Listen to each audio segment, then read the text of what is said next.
Behind us is obviously the pier. There's not much left of it. We're such a small community with small cottages and a lot of rich history.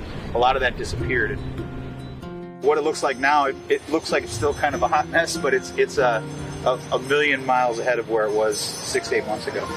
People are still doing with their insurance companies.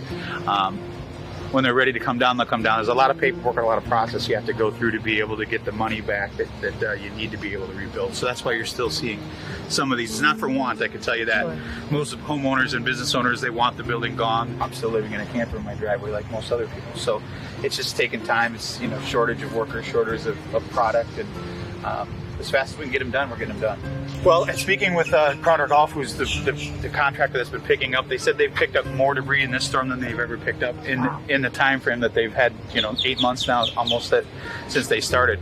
You can see there's still buildings that have to come down. People are still dealing with FEMA, like the town hall. We're still dealing with sign-offs for them. People have moved past the grieving stage and are now in that, let's get going, let's move forward. It's all about hope. It's all about building back. We know we're going to be back as a community. We're going to be back stronger than we were before. And everybody's just looking forward to that. It's one of the things that makes this community so special, is that everybody, even if you have differences, you come together in a time like this and you help each other. If you have a good community before a storm, you're going to have an even better community after.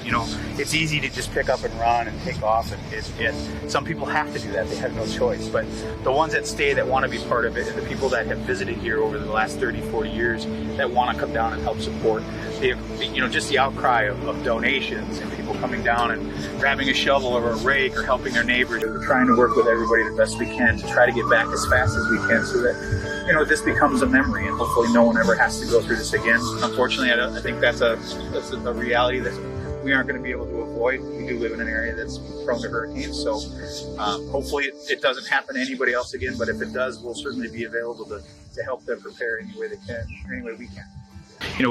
We usually only have about 5,000 full-time residents this time of year. During season, that goes up somewhere close to 60,000 with the snowbirds. So, tourism is very important to our economy here. So it's nice to see people coming out and supporting it. Our number one job is to get our residents back in their houses. In a normal year through permitting, we do about 2,000 permits a year. We're already over 10,000 since the storm. Well, it's certainly important to build within the code. We can see how the buildings can be stronger. We lost a lot of the cottages, but now we'll have homes that are going to be built and businesses that are going to be bigger and stronger. And hopefully, if this ever happens again, we're more resilient for it. We're going into the next season. We'll be fully more prepared than we were last time. Not that we weren't prepared. I don't know anybody can prepare for a storm like that. So we'll do the best we can. And if you don't heed the warnings, bad things can happen to you or your home. So be prepared as best you can.